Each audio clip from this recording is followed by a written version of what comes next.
Ni hao. Aujourd'hui, je voudrais qu'on parle de la notion de karma. Vous savez le karma? Un petit peu l'image de la graine. Quand on plante, on récolte ce qu'on a semé. Donc, on fait des choses bien. Bah, c'est plutôt cool parce qu'on va avoir de bonnes choses qui vont nous arriver. Et puis, bah, si on fait le mal, ça va être chaud.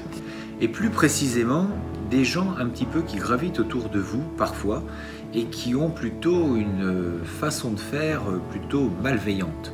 Le pire avec ces gens-là, c'est qu'ils ne se rendent même pas compte que, en fait, les premiers touchés, c'est eux-mêmes.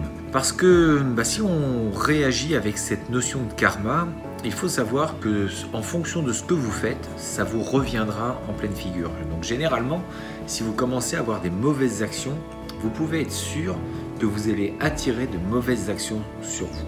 Je vous l'ai déjà dit, j'ai un magasin et depuis 10 ans maintenant, on a dû subir quelques cambriolages, quelques vols, même parfois d'employés, mais ça fait partie du jeu. Même si c'est pas agréable, mais ça arrive toujours. Et puis ces cambriolages, je peux vous dire que quand vous arrivez dans votre magasin et que tout est en dessous, ça fait jamais bien plaisir parce que non seulement vous devez faire votre journée, mais en plus réparer, c'est des frais en plus. Alors vous allez me dire, il y a les assurances, c'est vrai, mais parfois les assurances ne prennent pas tout.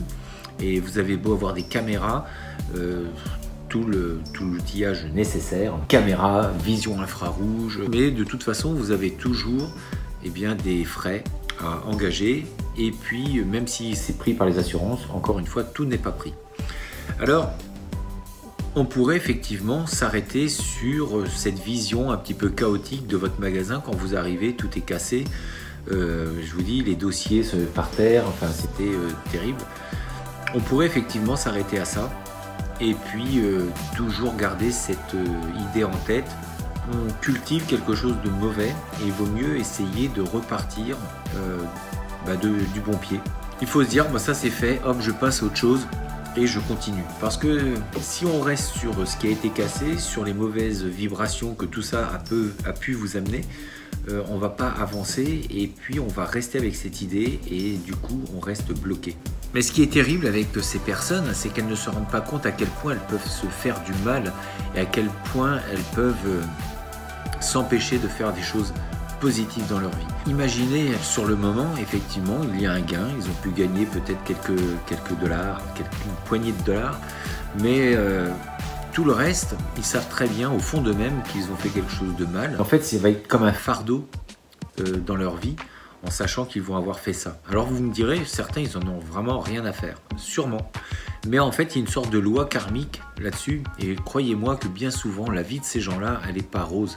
Parce que quand on commence à agir de cette façon, tout en découle et tout le monde autour de nous est plutôt noir. Parce que forcément, si vous avez ce genre d'attitude un petit peu merdique, forcément les gens qui sont autour de vous sont forcément aussi avec le même genre d'attitude. Parce que qui peut vous comprendre quand vous commencez à voler, quand vous commencez à casser, si vous êtes entouré par des gens et qui vous aiment bien et qui savent ce que vous faites, c'est que forcément ils sont un peu dans le même style. Ils sont soit casseurs, soit voleurs. En tout cas, vous évoluez dans un milieu qui est du même acabit. Et donc, comme je disais, le pire, c'est qu'ils ne se rendent pas compte que ça va revenir comme un boomerang. Les mauvaises actions vous reviennent, comme les bonnes d'ailleurs. Plus vous êtes bon, plus vous faites des bonnes choses et plus vous allez vous ouvrir un chemin de bonté et de bienveillance. Vous allez vous ouvrir un chemin de gratitude, de béatitude, de gens remplis de bonté à votre égard. Et si vous êtes par contre à l'inverse orienté dans la force du mal, dans ce côté obscur de la force, forcément vous allez rencontrer Dark Vador. Ce qui est important, si vous avez ce genre de personnes autour de vous, si vous avez ce genre d'événements qui arrivent dans votre vie, dites-vous que c'est une épreuve à traverser et que forcément vous allez en sortir grandi, que vous allez avancer, que ceci va vous redonner de la force. Alors sur le moment, bien sûr que non, parce que c'est pas... on a plutôt envie de donner des coups de poing un peu partout, frapper les gens, histoire de se calmer. Mais en fait, une fois cette parenthèse fermée, Repartez de façon positive. Dites-vous que effectivement vous êtes peut-être tombé, mais que vous allez vous relever et que vous allez repartir dans votre activité. Vous allez réparer, vous allez repartir de nouveau. Et puis ça ne va pas arriver non plus tous les jours, heureusement, je touche du bois, mais normalement ça ne va pas arriver tous les jours. Gardez le côté positif, prenez ça comme pas un cadeau, mais en fait quelque chose qui va vous redonner de la force et qui va vous permettre d'évoluer. Si vous êtes capable de surmonter cette épreuve, alors forcément on va au-dessus. Donc des fois, ce qui nous arrive, on pourrait presque remercier un petit peu ces événements parce qu'ils vont nous faire grandir.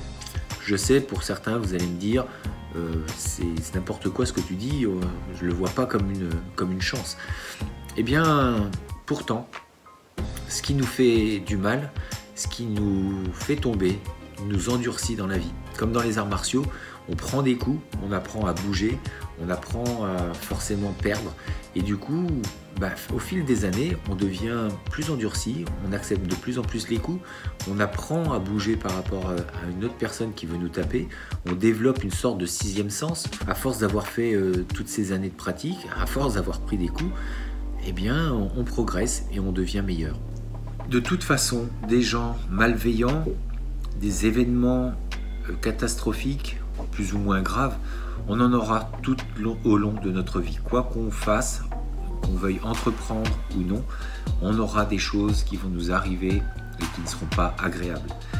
Donc on a deux solutions, soit vraiment on focalise sur ça et puis on reste renfermé par rapport à ces mauvaises choses, ces mauvaises vibrations, ou alors on décide d'en faire une force et de se dire ok, j'ai ça, quelles sont mes solutions, qu'est-ce que je fais pour avancer, pour sortir de là, quelle est ma force, qu'est-ce que je peux en faire, et puis de passer outre. De toute façon, il faut laisser tout ce qui est mauvais derrière nous, s'en servir comme une force et de les laisser derrière.